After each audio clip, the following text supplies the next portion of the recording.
In the year of our Lord 1624, when the stench of plague still clung to the narrow veins of the city, like a bitter perfume, there walked among men a nobleman, whose name was spoken in whispers, as though uttering it too boldly might summon his gaze. Lord Aurelio de Montfrace, third son of the house of Montfrace, heir only to shadows and debts, was a figure cut from the same fabric as the obsidian knights that cloaked his ancestral lands. His father's holdings had dwindled to a few rotting vineyards and a manor whose rafters groaned like an old woman's bones. Yet Aurelio carried himself with the elegance of a monarch and the cruelty of a man convinced the world had wronged him. Since birth, the archives tell us that he was a collector not of coins nor of fine art, but of moments. He possessed a hunger for singular things, a lock of hair from a drowned bride fished from the riverbanks, the dried husk of a falcon whose eyes had been plucked by winter, crows a chalice stolen from the altar of a chapel abandoned to rats, and among these curiosities there was always space for one more relic to embody the grotesque marriage of beauty and decay. The city, unnamed in records yet all too real to those who lived beneath its looming spires, was infested with beggars in those days. They lined the cathedral steps in twisted rows, their spines bent like scythes, their coughs rising in a strange chorus whenever the wind turned cold. They were the refuse of war, famine, and pestilence, their backs carved by the burden of survival. To the wealthy, they were less than human in inconvenience to be ignored by day and avoided by night. But to Aurelio their very deformity was a form of artistry. One winter's evening, beneath the cathedral's cracked rose window, Aurelio is said to have encountered a beggar woman who dared to lift her head and meet his eyes. Her spine arched in a grotesque bow, each vertebra pushing against her skin like a row of knuckles beneath silk. She smiled, perhaps from madness, perhaps from the cruel humor of survival, and murmured something that the chroniclers could never agree upon. Some claimed she cursed him, others swore she told him he would one day sit upon her bones. Aurelio, instead of recoiling, felt a curious warmth flood his chest. That night he dreamed of a throne, an impossible throne, fashioned not of wood or gold, but from the very spines of those the world cast aside. Dreams for lesser men remain dreams, but Aurelio was a man for whom the line between vision and deed was perilously thin. He began to walk the streets at dusk, his boots clicking on wet cobblestones, his eyes moving from one beggar's back to the next. He studied the way spines twisted beneath disease, how each curve was as distinct as a fingerprint, and soon, as quietly as frost spreads along a window pane, beggars began to vanish. One by one, their absence was noted only by those who had sat beside them. It was whispered that Aurelio had hired a surgeon from the plague districts, a man whose hands had learned precision in the chaos of amputation, to strip these vanished wretches of their spines while their bodies were still warm. The spines were cleaned, bleached in quicklime, and polished until they gleamed like ivory. He stored them in a locked chamber beneath the manor, each specimen tagged with the date of its harvest, the name of its former owner scrawled in Aurelio's own script, as though cataloguing a rare wine. And yet, the true horror was not in the collecting. It was in the slow unveiling of his intention. Servants reported that Aurelio spent long hours in the cellar, arranging the spines in various configurations, murmuring to himself about symmetry and curvature. When asked, though few dared, what he meant to build, his lips would curl in a smile so faint it was almost a wound. By the spring of 1625, famine had tightened its grip on the city, and the ranks of the destitute swelled. Aurelio moved through them like a shadow among shadows, offering coins to those who followed him into alleyways and never returned. At night, the manor's windows glowed with a feverish light, and the faint, rhythmic tapping of tools could be heard from deep within. The first piece of the throne emerged in midsummer, a high backrest, tall as a man, assembled from 37 human spines, each arch interlocking with the next like the ribs of a cathedral vault. The work was not crude but meticulous. The pieces were fused with brass pins, their surfaces lacquered until they reflected the candlelight with a strange, pearlescent sheen. But there was one flaw Aurelio could not tolerate. He desired the perfect curved arc that would cradle his back like a lover's embrace.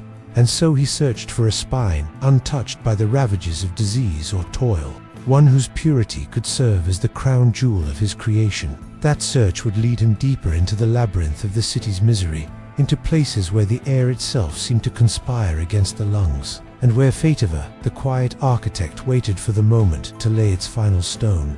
It was in the lower quarter, where the cobblestones were slick with the perpetual ooze of rotting refuse, that Aurelio found the one he had been seeking. The boy could not have been more than 17, yet the famine had already carved hollows into his cheeks. He was no ordinary beggar.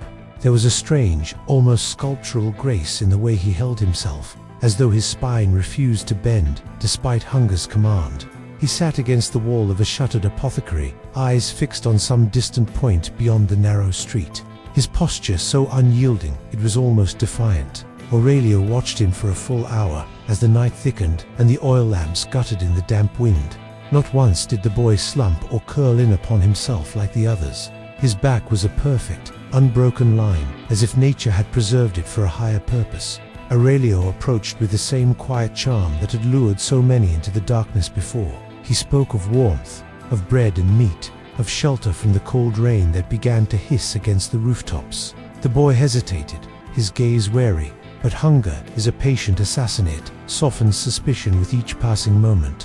When Aurelio extended his gloved hand, the boy took it. That night, the manor's gates closed behind them with a sound like a coffin lid, the surgeon whose name the records never kept. Perhaps because even the scribes feared to stain their pages with it was summoned. His instruments, cleaned but never entirely rid of the scent of what they had done before, lay in a row upon a table. Aurelio did not watch the extraction.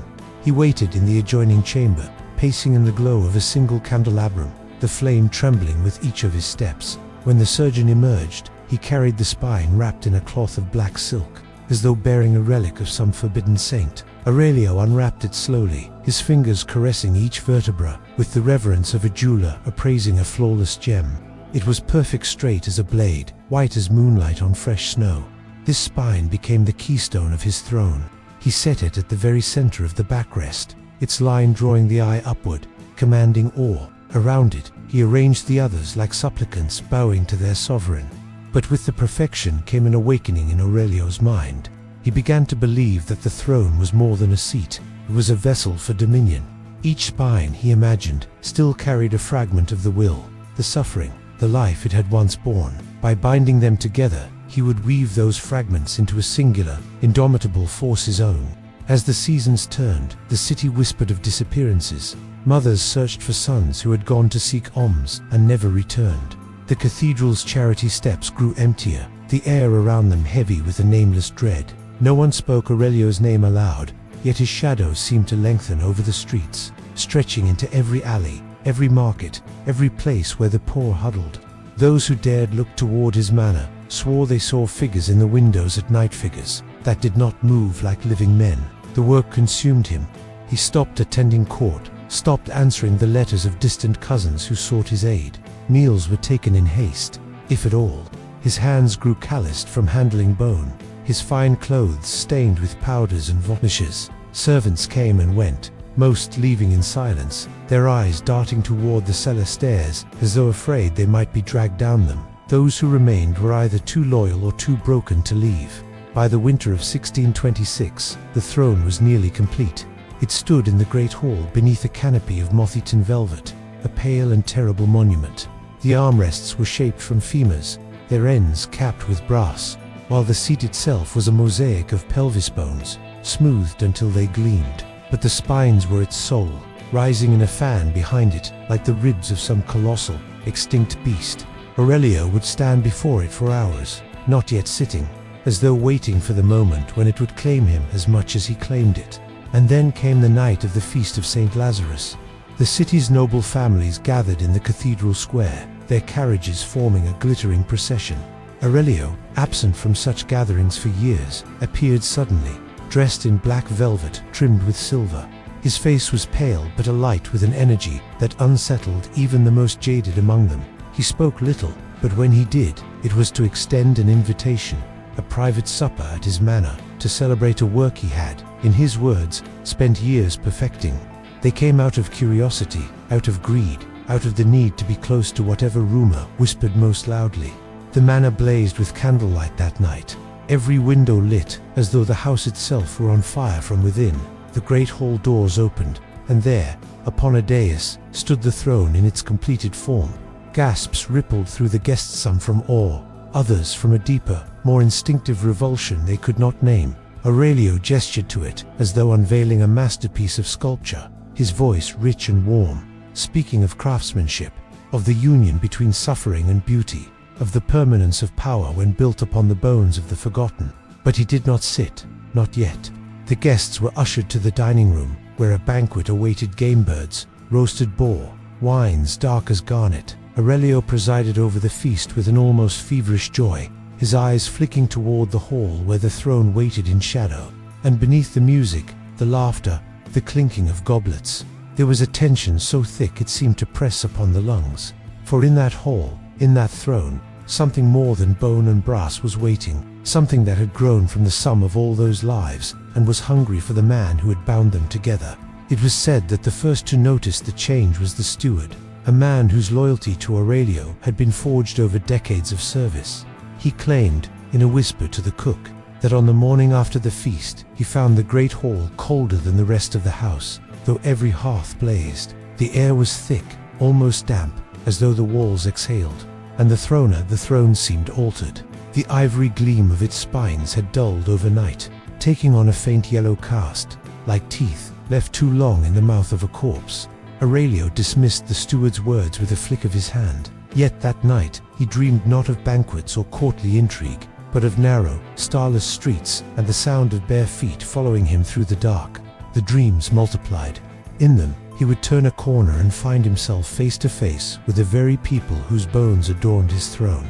Their eyes were not filled with accusation, they were empty, voids that swallowed the candlelight. They would raise their heads in unison, vertebrae creaking, and the sound would reverberate through him like a chorus of snapping twigs. He would wake to find himself standing in the great hall, barefooted, his nightclothes damp with sweat, the throne looming before him as though it had drawn him from sleep. His appetite began to wane. Wine turned sour on his tongue. Bread seemed to turn to ash before he could swallow. He spent long hours seated before the throne, speaking to it in a low voice. Servants passing by swore they heard another voice answering, faint, breathy, like the wind rushing through the cracks of a crypt. Aurelio grew pale, his once imposing frame reduced to sharp angles beneath his clothes. Yet his eyes burned brighter, feverish, as though lit from within by some unseen fire. It was during the week of the spring equinox that the first guest from the feast was found dead. Lord Vicenti, a man known for his cruelty to his tenants, was discovered in his bed, spine arched unnaturally, every vertebra pronounced as if pushing against the skin from within. His face was locked in an expression of silent screaming, the jaw unhinged, the eyes wide but glassy. No sign of struggle, no wound upon the body, yet the physicians whispered of something impossible. The spine, though intact, seemed brittle, dry, as though the life had been leached from it.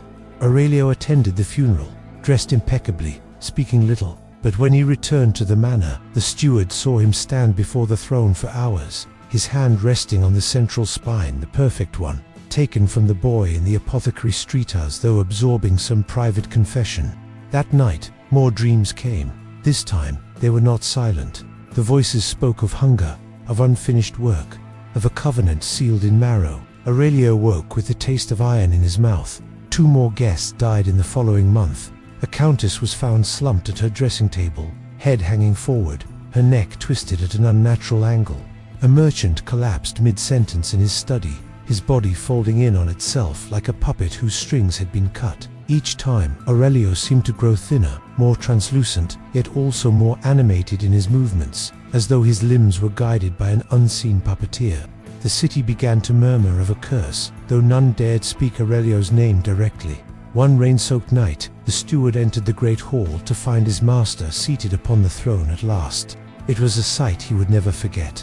Aurelio's posture was perfect, regal, yet the bones beneath him seemed to pulse faintly, as though alive. His hands gripped the armrests so tightly that the tendons stood out like cords, and his head was tilted back, eyes closed, lips parted in what looked disturbingly like ecstasy. When the steward gasped, Aurelio opened his eyes, and they were not entirely his own.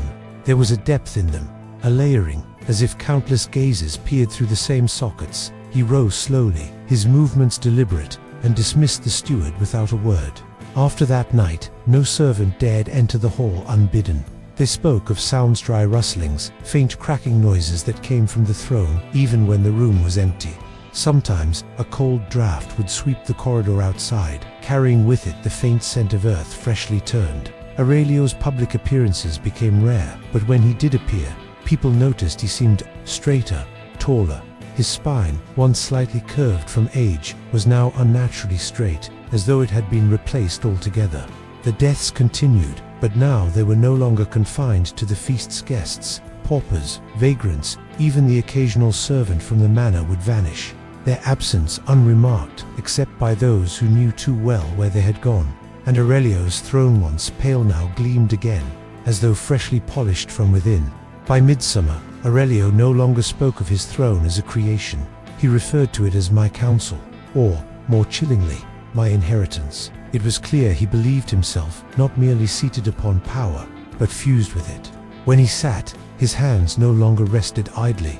They curled over the armrests like claws, the fingers sometimes tapping in unison with a rhythm only he could hear. And though no living soul had yet dared touch it, the bones appeared, pliant, as though warmed by blood. Yet for all the whispers of dominion, the steward noticed something else, a growing dread in Aurelio's eyes when he thought himself unobserved. For the throne had begun to call not only in his dreams, but in waking hours, pulling at him, drawing him to sit for longer and longer stretches. He would rise trembling, as though parting from a lover who would not be denied. The steward suspected, though he dared not voice it, that Aurelio was no longer master of his creation. The throne had become the true sovereign, and Aurelio its most loyal and most doomed subject. The final autumn of Aurelio's life arrived like a funeral processions, low, deliberate, each day draped in grey. The harvest failed, the city's fountains ran sluggish, and a pall of fine dust seemed to hang in the air, settling over rooftops and market stalls like the residue of something burned long ago.